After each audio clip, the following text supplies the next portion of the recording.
Where did you come from? Well, I'm from the San Francisco Bay Area, so right here in your hometown. Which town? Right now, Menlo Yeah. Park area Oh, I near thought. Atherton. Well, that's a wealthy place. That's an affluent community. But I thought you probably would come from Alameda. But then that's probably another kind of town in your heart, right? Yeah, well, growing up in the Bay Area, I move around a lot, Okay. but Alameda is also part of me as well. I think the first impression for our audience is your outfit. Like, what exactly this jacket is about. Yes, this is a tribute jacket in honor of my late grandfather, who I was named after. Yeah. Yeah. But Oh, what's yeah. its logo So is about? yeah, so right here we have, this is the insignia for the USS Hornet, which is an aircraft carrier, and it's a bee with boxing gloves, which was originally drawn by Walt Disney Studios. Yeah, I think anyone have watched those old animation will instantly recognize that pattern. Like it was really vivid and the curvy body language. Yeah, it's really interesting. But speaking of the USS Hornet, it was situated now in Alameda, right? That's why I guess like you have to come from that area. That's a stereotype. The ship is sit there, right? Yeah. But is that different ship or? So the story of the USS Hornet is a tale of two ships during World War II. Yeah. The first USS Hornet was at the beginning of World War II and was a part of the Battle of Midway, Midway. the Doolittle Raid, but was sunk after just several months at the Battle of Santa Cruz Islands in October of 1942. By Japanese or? By Japanese, yeah. Where is that islands? Battle of Santa Cruz Islands. It's near the Solomons. Solomons. Yeah, and the Japanese really hit it very, very hard, and it ended up sinking the following day. And a lot of the sailors, a lot of them didn't make it, but a lot of them were able to get an abandoned ship. And one of the last surviving veterans from the sinking of USS Hornet, called CV-8, that's the hull number. He's still alive. He's the last one. He's 101 and lives here in Sunnyvale. Wow, it's very close. Yeah, his You name is, met him? Yeah, we met him, and he came to visit the Hornet for the first time a couple weeks ago. Wow. Yeah, so it's just, when you have a survivor be able to tell you the story, and he describes how the Japanese planes came right at him, and the first one hit right nearby him, and all his shipmates that he was aboard the ship with just eviscerated. And he then ran across the flight deck to go to another area to avoid getting hit, and then he saw the other plane crash right into the island superstructure.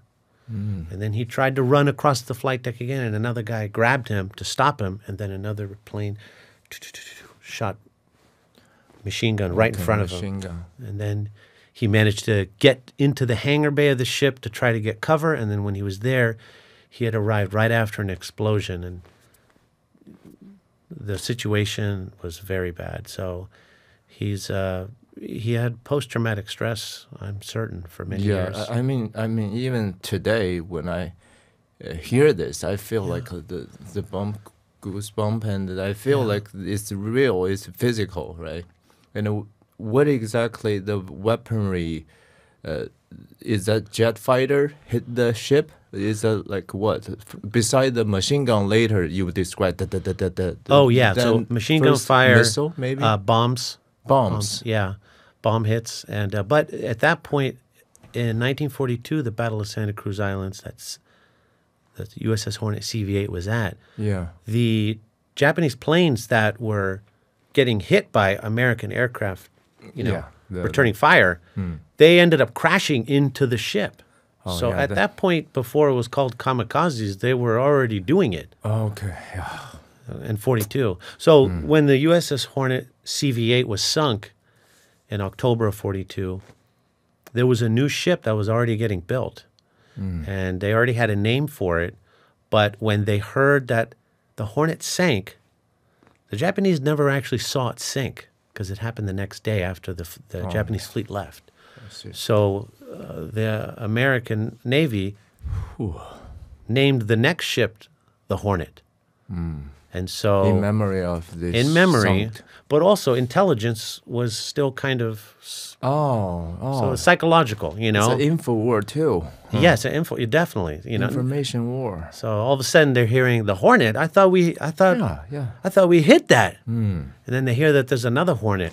Yeah, war is about deception, right? Always. Yes, yeah. But speaking of this generation, many Americans say they are a great generation, right? Like the grandfather, your grandfather generation.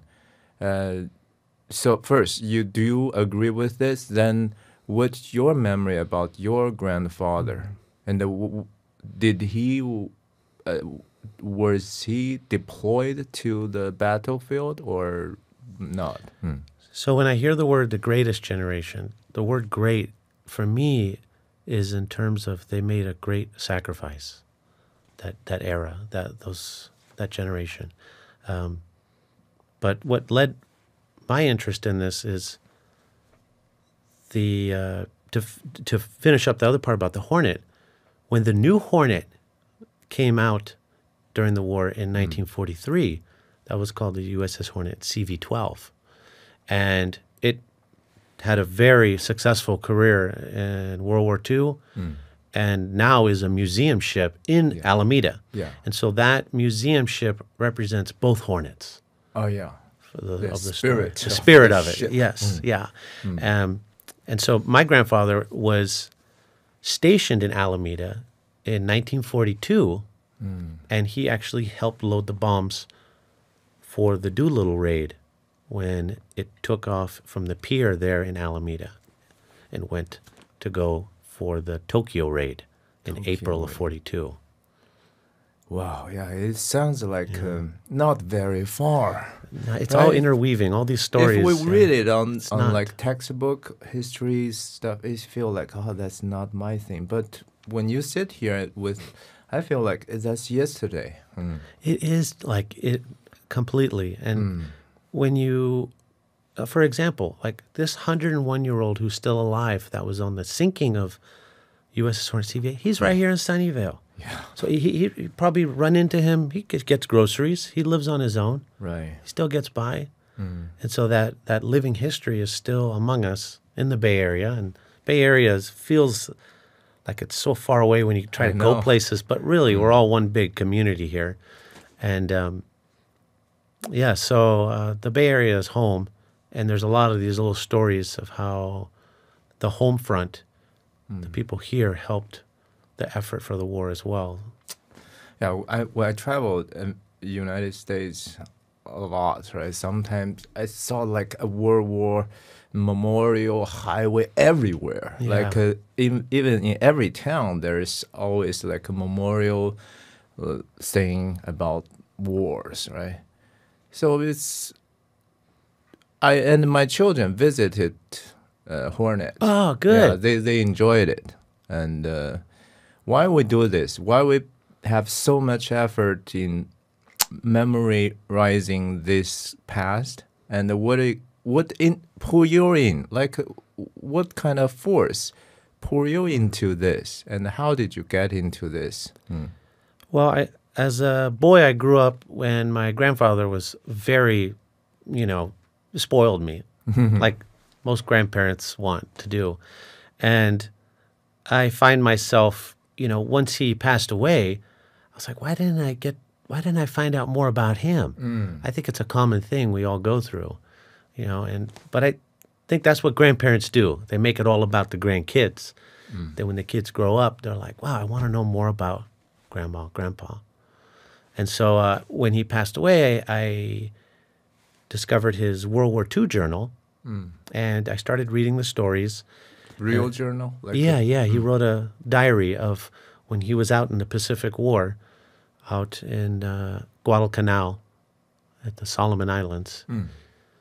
He was a mechanic with the Navy in a group called Air Group 11. And so here's this VT-11. VT. Yeah. So torpedo. They flew. The plane is called the Avenger, and so it's a aircraft. Yeah. And it would drop a torpedo to hit the ships and fly off. Oh. So Wow. all this stuff fascinated me. Sure. And at the time, I just got out of college. And so, especially in the Silicon Valley, everyone's always about the future. What's next? What's new? And I found myself wanting to know what happened yesterday, the past, how we got here, Yeah.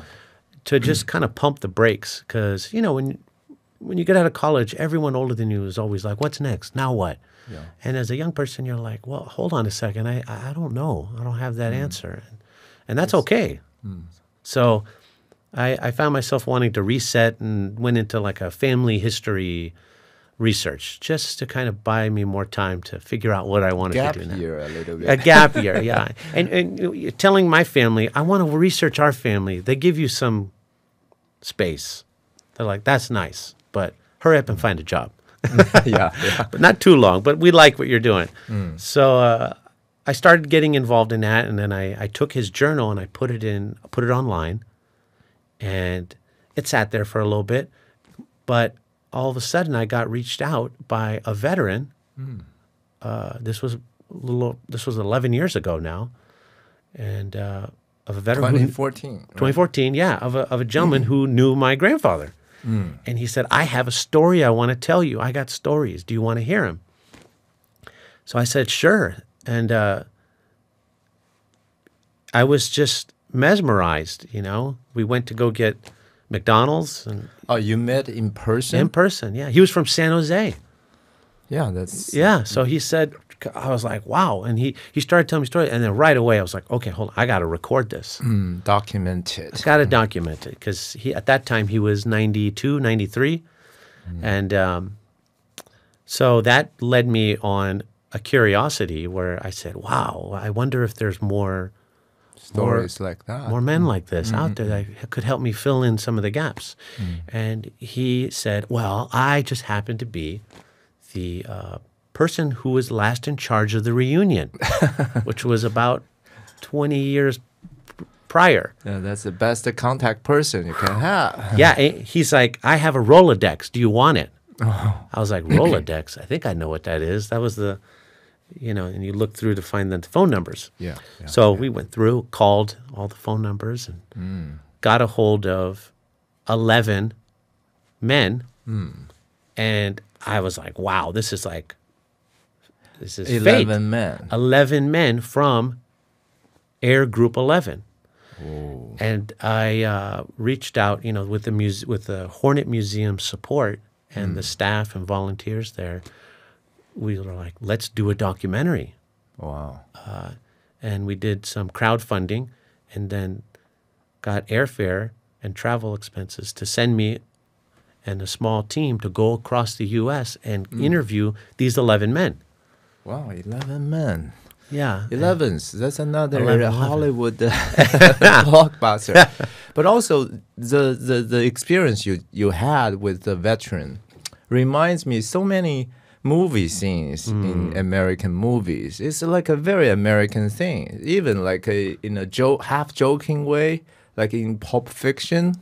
That's this watch, right?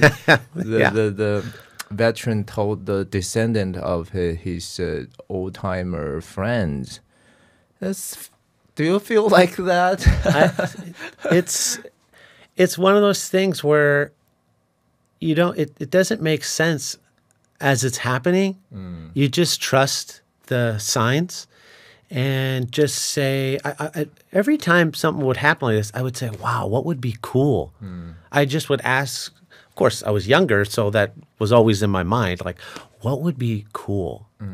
And it was like, when I first found the journal, I was like, oh, it would be so cool maybe if I could put it online. Okay, put it online. And then a guy found me. Yeah. And I was like, oh, that would be so cool if I could meet him. Okay, can I meet you? Yes. And the weird thing is probably the old guy when he saw you, he probably saw his old friend. Yeah. Let me show this picture. Okay, this is your grandfather. Yes. Right. It looks a little bit similar, right? I think people can tell. And is it you about the same age as him? Pretty close. When I Yeah, met him, yeah. Yes. His name was Kermit, the gentleman that first found me. Yeah. And it was such a fun experience. Unreal, huh? It feels a little bit unreal, but also it's so true. Like their generation fought for you. Yes. I think in their mind, like I fight this war because for my future generations, and so you can live the life today as they wish. It's a good life for you, right? Yes. And you said they sacrifice a lot. Yes. And the ones who made the ultimate sacrifice and didn't come home Yeah. can never be paid back. And the ones who did came back at great cost to their youth with the pain that they experienced. Yeah, the trauma, huh? Trauma, yeah. But when I met these veterans, I like I said, they probably saw a young version of the guy they knew. And when I speak with them, I see the young, spirited man inside and talk to them in that same way. Yeah, I think their spirits were lifted by you too, because this is our outcome. Like this is what we fought for. And they are now talking to us. They cherish these memories. I think it's a mutual. I think it's a great relationship. Yeah. You couldn't said it more better. It's very rewarding. And so what I'd like to encourage is, if other people could find that kind of relationship, it's so fulfilling. Yeah, I believe so. It really is.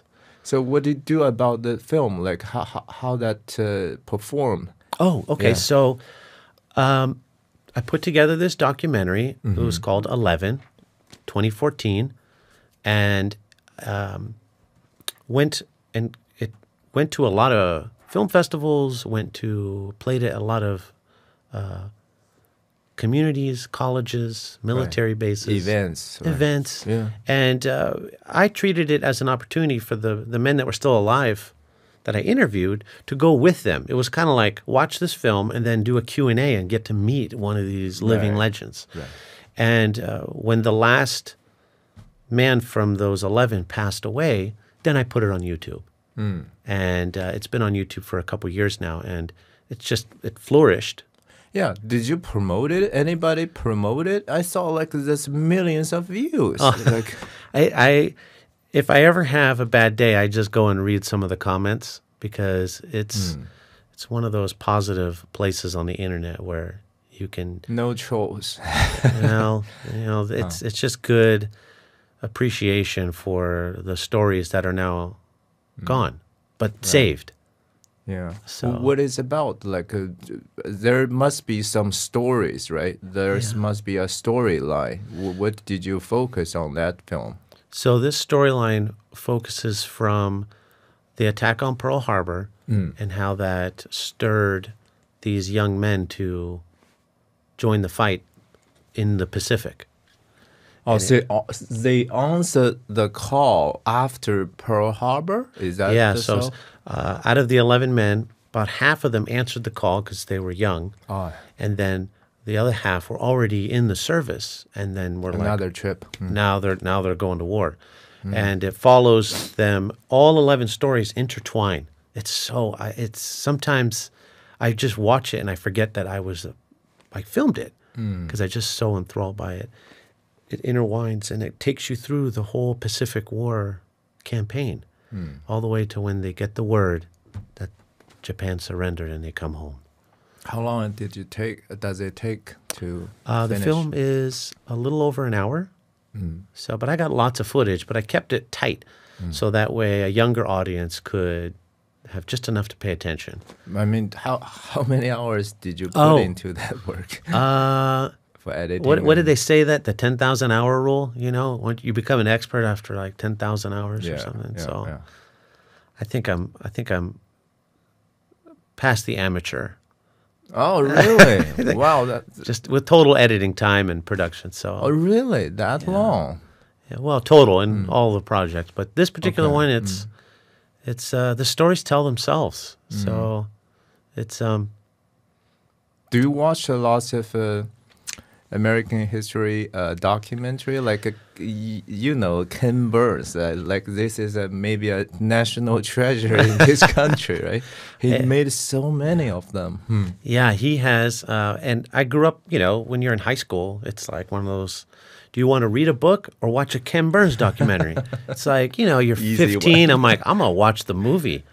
You know, so but I get it. And so that was always in my mind of,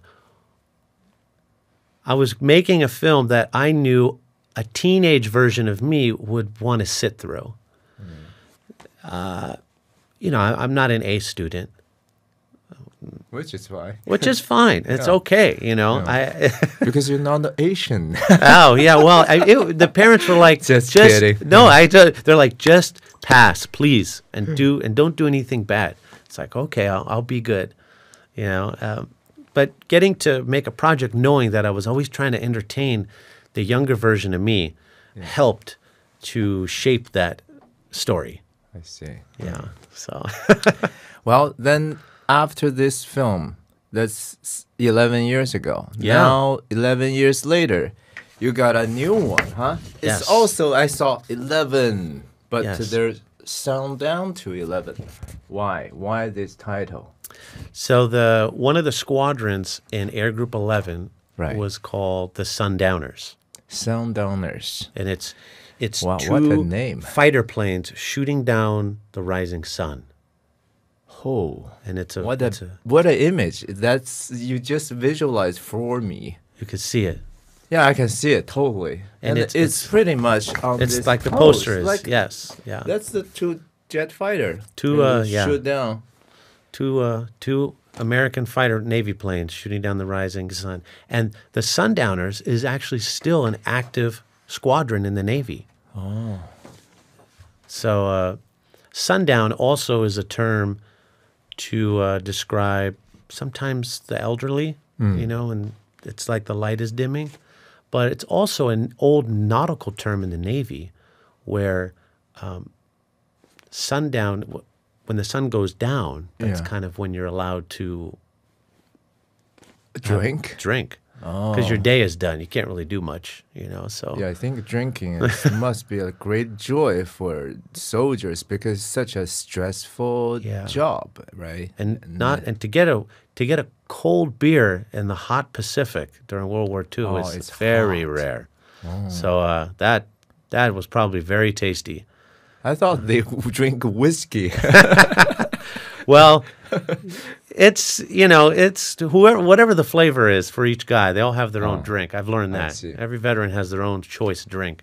I think I read a small story. Actually, probably you wrote it or somebody wrote it. It's like the pilot who raided the Tokyo. They have to fly their jet to China, right? I don't know, maybe they're not out of fuel or something. Oh, yeah. They went down. Then one soldier have a bottle of whiskey, and when he landed, he probably got injured, and then he drank up the whiskey of his bottle. Well, sometimes that's currency. You know, Yeah. whatever you have on you is you can. I mean, that's all you have for trade. Then they landed in Zhejiang, Chuzhou. I don't know if you know what I'm Oh, saying. that story? Yes. Yeah. Because that story is going to connect to this. New film. Yeah. So I see. this Sundown to 11 new film, which comes out on Pearl Harbor Day, which will be December 7th, 2025. It's going to be on YouTube. It's coming, right? Yeah. So it's going to be next Sunday. week. 2 days. Oh. A couple days now. So December 7th. And it's going to be on YouTube. It's a sequel to my first film from 11 years ago. I see. And this one is called Sundown to 11 because after the last guy passed away that I interviewed, I thought that was it. The story was over. And another veteran found me through the YouTube. He found the film. Oh, the He's- first yeah. episode. He's like, "Hey, you forgot about me." I was like, "I didn't left forget." me out. Yeah, I was like, "Well, you're not on Facebook or Instagram. How am I supposed to find you? I probably called you and you didn't pick up. Probably thought I was a telemarketer. Who knows?" Oh, yeah. But Nowadays. this sequel follows him, his adventure of we go on a quest to solve a missing in action case of one of the men that they flew with who was shot down over Formosa at the time, which is now Taiwan. Formosa, yeah. Yeah, and he went missing in action, and through this veteran's help, who was approaching 100, and myself and a few volunteers from the Hornet Museum, we were able to solve and identify and help find out who was buried in this unknown grave. It was the man that they flew with. He was misidentified because the information during World War II, there were so many deaths and so many battles that when you go back after the war to find out what happened, the fog of war is not very clear. But the remains of many soldiers and airmen are found and were brought back home and buried in unknown graves with little details of who could be in there. And so that's what this new film is about. It's the journey of this last veteran from Air Group 11 helping solve a missing in action case of Air Group 11. Yeah, that's a noble thing to do. I know it's costly, and sometimes people feel like, why would you do that? It's so expensive, and but it's meaningful. I mean, it's redeeming, right? It's actually rediscover something and make those great sacrifice surfaced again, and it forces us to pay attention to which we should. I think it's worth it. Thank you. Yeah. When finishing the filming of this project, I kind of was, I was like, well, I still want to be able to do something.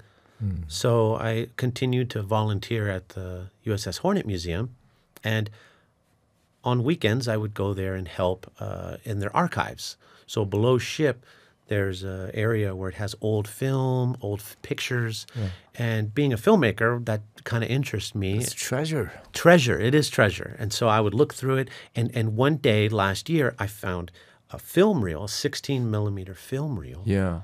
And this footage, I was shocked because I was like, I can't believe I'm reading this. It Is says this one? this one right here. Yeah. That's the one? Yeah. And Yeah, you are in the same shirt. yes, this is- Jacket, sorry. I love this jacket. So Explain this. I saw Doolittle, yeah. 1942. So it said Doolittle, 1942, and I was like, what? This can't be. So with the museum's help, we sent it out to get digitized. Oh, And that's the expensive footage, too. yeah. Well, we got a grant, so that was very helpful. And inside of it is the men who flew the Doolittle raid Tokyo mission, Oh, and their training for this mission before they shipped out. And this mission is very heartfelt for me because I know that my grandfather helped load the bombs for load this the mission. bomb. Yes. So I was like, wow. I was like looking This through is the. personal. It was so cool. Like I said, this is so cool. Yeah. I don't know any other word to describe. And so we put it on YouTube, and I think it got like 40 views. Something. People don't know what that It's is. just what is it? Normal. So I was like, oh well. I mean, I thought it was cool, and then all of a sudden we got the timing of everything where there was the location of where this Doolittle raid occurred. I'll just summarize it very quickly. Is after the attack on Pearl Harbor, the United States was trying to come up with a plan to hit back at Japan. For sure. But they didn't have that many resources, but they had to do something for morale. Yeah. So under the leadership of Jimmy Doolittle, who was a famous stunt pilot at the time, he led a group of 80 men to fly 16 bomber planes off of the deck of the USS Hornet and hit Japan with really just one bomb on each plane, and then quickly make it to China and land safely and just surprise them. A surprise attack. It wasn't going to do a lot of material damage. It wasn't going to win the war, but it was going to do morale, not just for the United States, but for all the allies and all the countries that were being invaded by Japan at the time, to let them know, like, hey, we're here. And so, but that mission became very dangerous because it went as close as it could get to Japan, just a few hundred miles away from the shore, and those planes had just enough fuel, and the size was just small enough to take off. And they stripped most of the guns, as much metal as they could to make it as light as possible to save gas, and just put maybe one bomb on there, drop it on a military target. That was the aim. And then hightail it and get to China and land. But what happened was, as the aircraft carrier Hornet got close, it got spotted too soon. So they had to take off sooner, which meant they were going to have even less gas, and some of them, they might even make it just to the shore. Oh my God. So as they, can you imagine these men realize this as they're taking off? Like, we're taking off too soon, but we have to. Yeah. Now it's a one-way mission. Yeah. Even if in their minds to survive flying over Japan and making it with almost no guns and one bomb, and how I wouldn't even think you'd survive that. Yeah, those stress. Can people handle that? Right? But Japan was so surprised they almost didn't even think it was real. Like, there's reports that as the American planes were flying, they were like, "Nah, that can't be the U.S. because it says a U.S. plane. It must be." They must be doing like a practice flight. Or dummy. Or dummy plane, just to kind of, I don't know. But anyways, they dropped the bomb, went to China.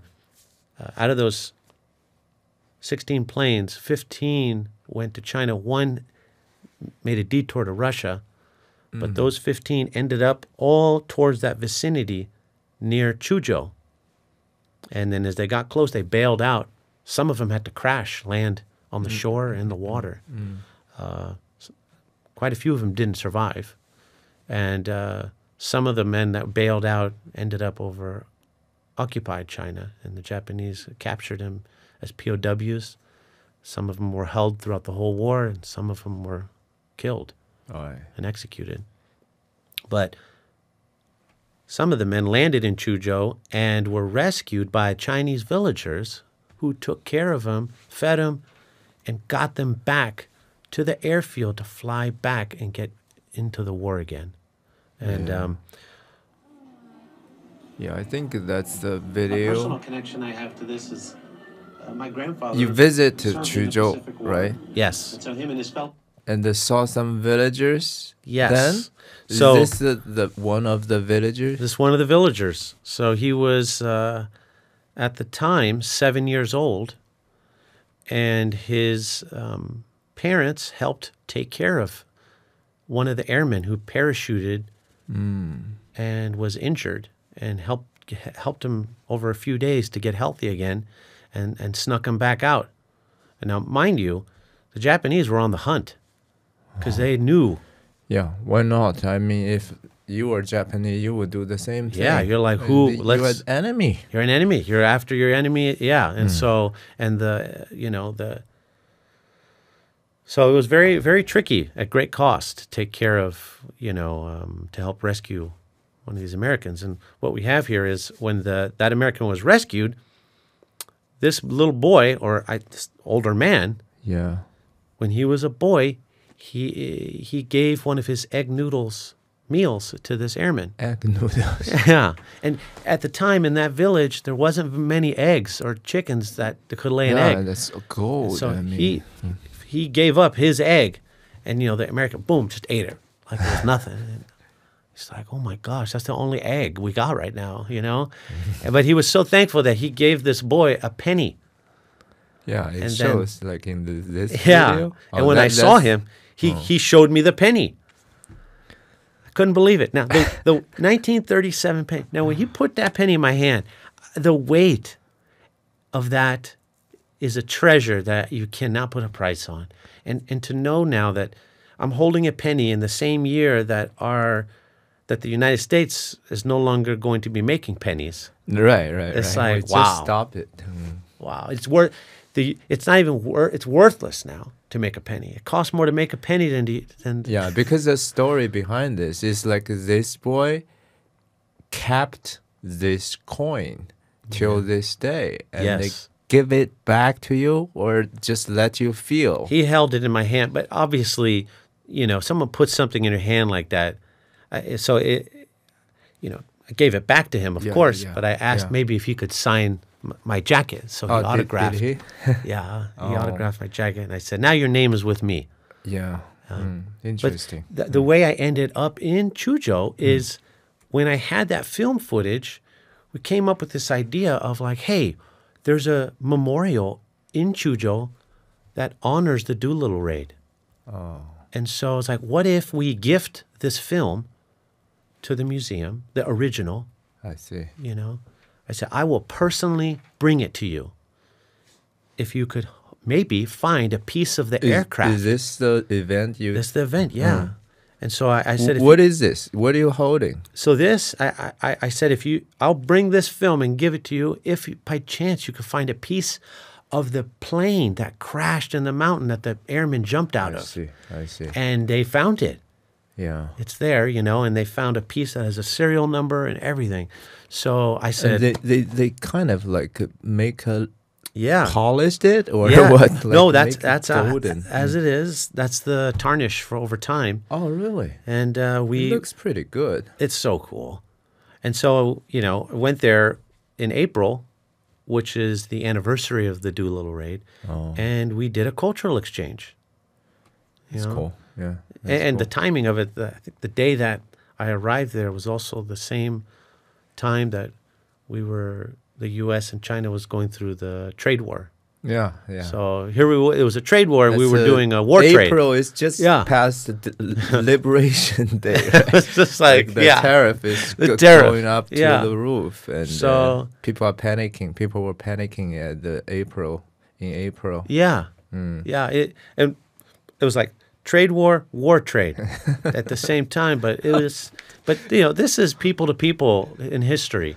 Yeah, so I think when people sit down with people, it's quite different. Right? Yeah. If we just keep guessing, like, what are they going to do to us, then the bad thing going to happen. No. Yeah. So, so going there and, bringing this, I said, is there any survivors of this, the villagers? And so that's when they brought me to meet this older man who was a kid at the time. See.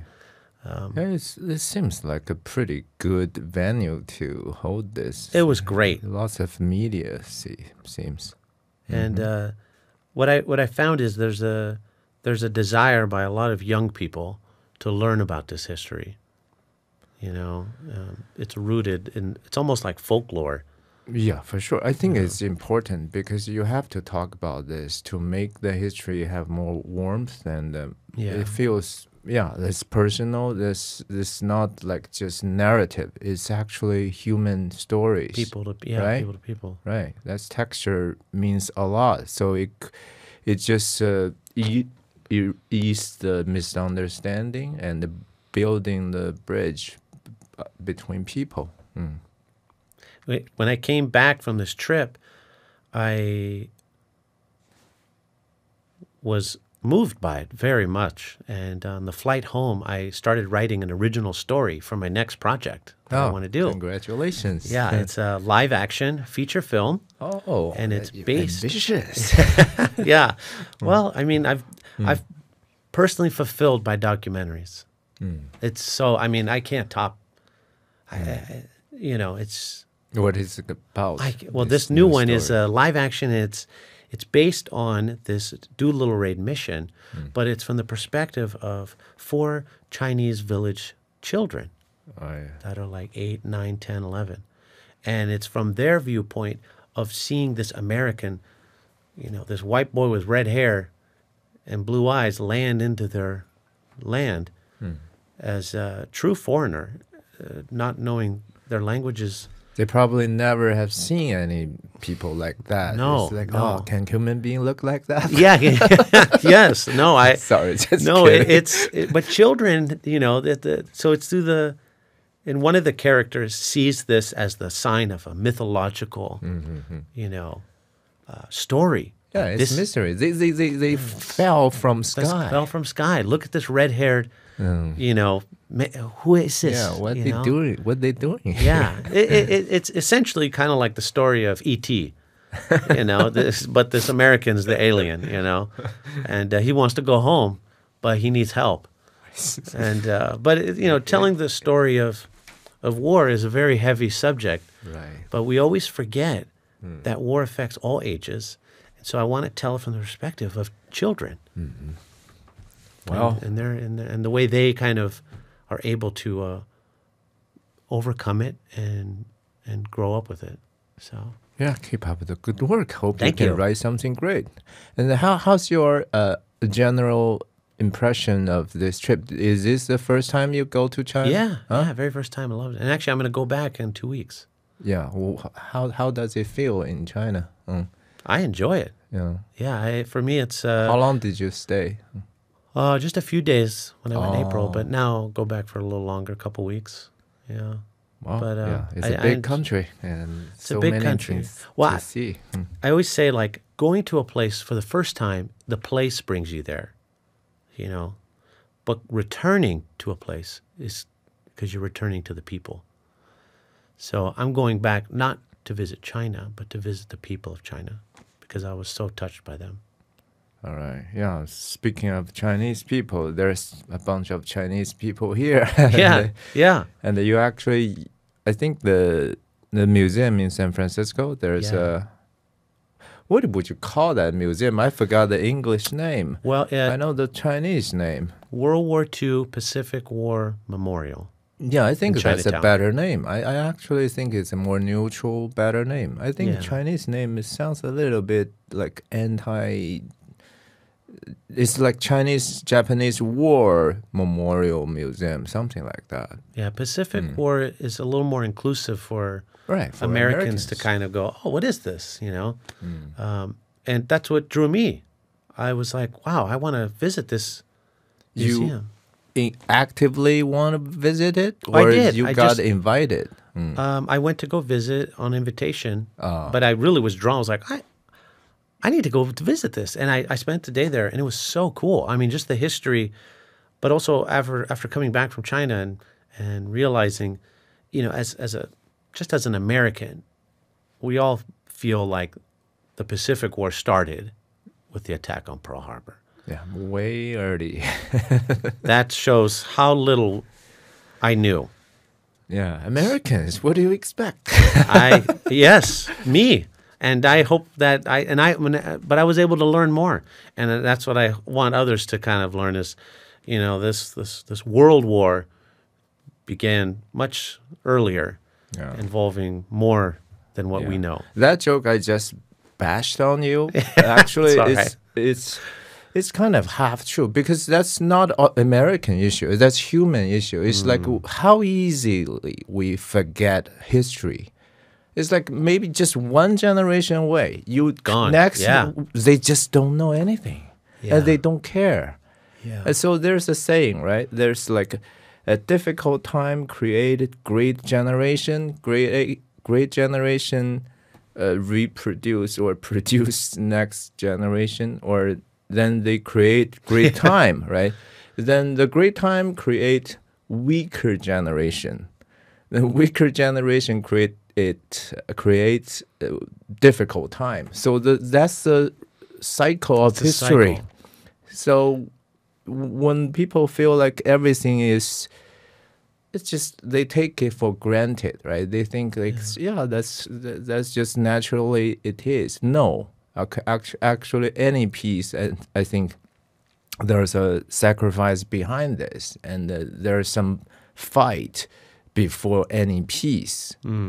Yeah. So yeah, I think occasionally, Yeah. whenever it's whichever it's like a action-packed movie or documentaries, as long as it make people think about this issue, it's good.